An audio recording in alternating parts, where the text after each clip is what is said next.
Bonjour à toutes et tous. À Périgueux, comme dans de nombreuses autres villes en France, le collectif citoyen s'est monté pour vraiment amener cette démarche de transition, cette démarche innovante et originale, dans l'objectif de présenter un programme fort pour changer la donne aux élections municipales. Depuis l'appel du 3 juillet que nous avons lancé sur la place du Gour de l'Arche, nous avons fait un chemin formidable, jusqu'à ce résultat vraiment que je pourrais dire presque excellent de 12% sur le premier tour de ces élections. Je voudrais, au nom du collectif, remercier toutes celles et tous ceux qui nous ont fait confiance, les remercier pour avoir nourri nos travaux. Et puis, à titre un peu plus personnel, je me permettrai une petite parenthèse pour vous dire à quel point ce fut un honneur et un bonheur pour moi de porter la voix du collectif dans ces élections. C'était une joie de voir chaque jour comment nous étions unis dans la lutte et comment nous avions ensemble cette envie de changement. Alors les résultats au soir du premier tour nous ont amené à une réflexion fort importante pour la suite. Qu'allait faire le collectif citoyen pour le second tour? Le choix a été pris démocratiquement puisque nous avons pu consulter l'ensemble de nos signataires et la majorité s'est prononcée pour une union avec la liste Ensemble Décidons Périgueux. Cette union, elle est faite pour que nous puissions continuer à agir ici et maintenant. Elle est faite pour répondre à l'urgence de créer un autre monde. Pour ce second tour, l'essentiel de l'enjeu, c'est d'aller voter, c'est de participer. Si on avait envie de s'abstenir dans l'allégresse du déconfinement ou parce qu'on commence à être un peu écœuré des méthodes et de la politique, justement, je crois que l'abstention sur cette élection n'est vraiment pas une bonne idée. Parce que nous devons changer la donne au niveau local. On ne peut pas laisser la droite conservatrice, avec ses méthodes, continuer à gérer cette ville. Qui avons-nous en face, dimanche 28 juin? Un maire sortant, dont on connaît les méthodes et ce qu'elles ont engendré en termes de déchirement interne fratricide. Et puis une droite à peine masquée, qui a abandonné l'étiquette En Marche, et dont l'union nous montre bien qu'elle n'est là que pour nourrir des intérêts particuliers et une ambition personnelle. Monsieur Audy et Monsieur Palem ne tirent aucune leçon de la crise sanitaire. Ils veulent simplement surfer sur elle, capitaliser sur elle. C'est un peu ça la droite périgournide, en fait, une grande force d'inertie avec Monsieur Palem qui voudrait réorganiser Audy, tout simplement. On connaît leur arrogance, parfois acide. Cette arrogance, c'est tout leur système, c'est leur méthode, c'est leur façon d'être et c'est leur façon de faire. On reconnaît bien là la méthode des possédants, leur manière.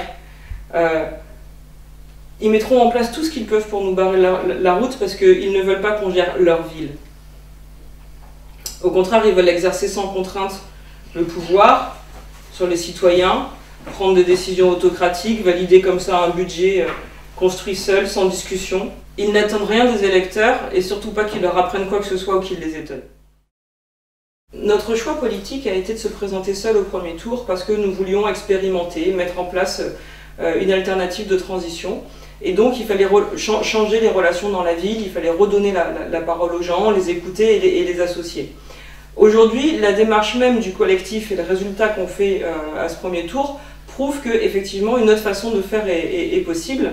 Et nous avions toute la légitimité démocratique pour le faire parce qu'il y avait quand même 8 listes, rappelons-nous, et donc il n'y avait pas de risque de faire perdre la gauche ou la transition écologique. Alors maintenant, pour aller plus loin dans cette alternative de transition, il faut gagner les élections. Et on savait bien, dès le début, qu'in fine, nous ne pouvions pas gagner seuls.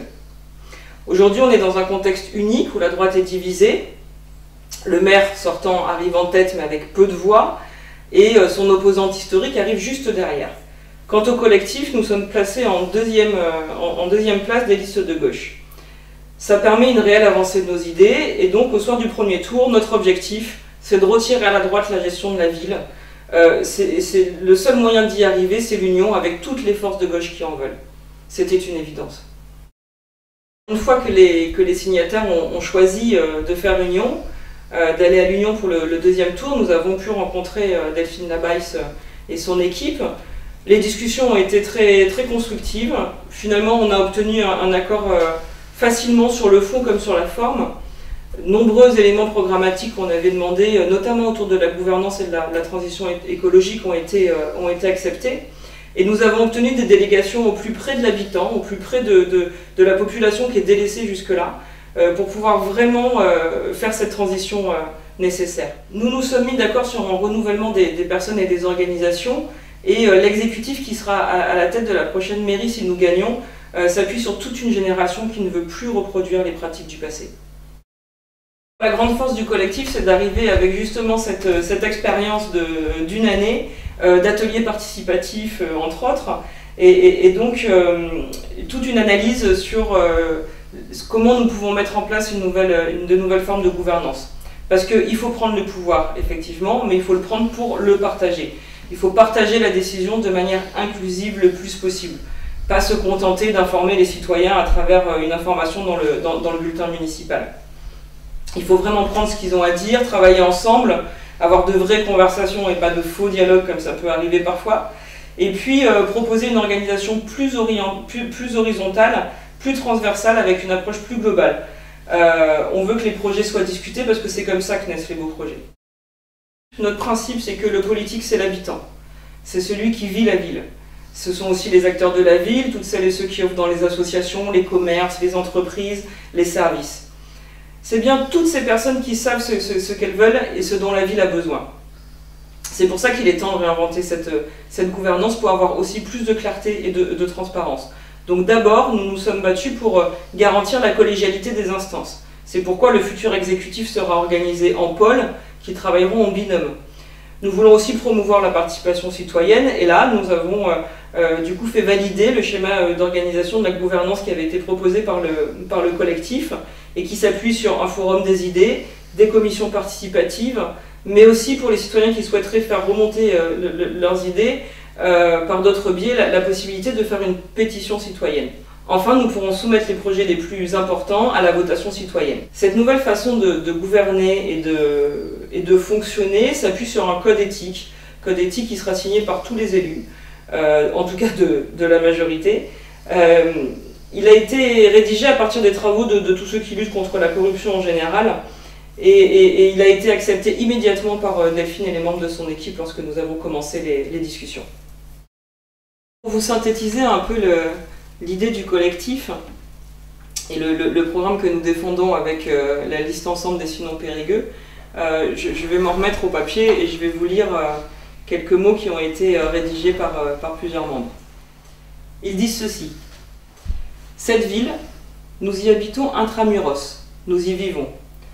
Nous n'habitons pas des villas à parcs arborés dans une périphérie bucolique. Alphonse Allais disait qu'il fallait mettre les villes à la campagne. Alors nous allons créer une ferme urbaine et une ceinture maraîchère. On aimerait bien aussi voir les arbres envahir la ville. Et puis on ne sera pas d'accord pour voir transformer le centre de notre ville, sous prétexte que c'est l'hypercentre, en zone commerciale affublée d'un hypermarché comme dans les horribles périphéries. En revanche, on aimerait bien que les persiennes et les volets désespérément clos se rouvrent. On veut vivre en sécurité, évidemment, personne ne voudrait le contraire, mais on apprécierait tellement la tranquillité nocturne, surtout les fins de semaine. On a vu en Europe et ailleurs des centres de ville débarrassés de leurs automobiles et les cyclistes et des piétons respirant sereinement. On devrait finir par y arriver. On incitera les paysans aux alentours à nous fournir des aliments cultivés biologiquement pour nourrir les enfants et les personnes âgées. On dit qu'on peut diminuer la production de déchets et les dépenses énergétiques. Et c'est vrai, si on s'en occupe vraiment. On pensera à créer un écoquartier au Mandou et à installer les équipements socio-culturels nécessaires. Bref, plein d'idées nouvelles dans un programme ambitieux et réaliste. Pour conclure, je voudrais d'abord saluer le courage et la détermination de Delphine Labaisse. Je voudrais saluer cette énergie qu'il a portée jusque-là, malgré les nombreuses embûches qu'elle a pu avoir dans son parcours, par des hommes d'un autre temps. Et oui, c'est pas toujours facile d'être une femme, et pourtant, comme l'a rappelé Christiane Taubira, c'est d'abord une bande de femmes qui a fait tenir la société pendant cette crise sanitaire. Face aux armements de nos dirigeants, face à leur manipulation constante pour essayer de nous imposer des règles liberticides, les citoyens ont répondu par la nécessité de créer le monde d'après, de changer la donne, encore une fois. Avec la crise, quelque part, la compétence a changé de camp, et maintenant chaque citoyen a son mot à dire. Et je crois que ça commence par l'exercice de son droit de vote. C'est pourquoi Je souhaite à nouveau vous appeler toutes et tous à vous déplacer dans les bureaux de vote dimanche prochain pour une véritable alternance à gauche, pour permettre la transition écologique, démocratique et sociale nécessaire à Périgueux et pas seulement à Périgueux. Merci beaucoup.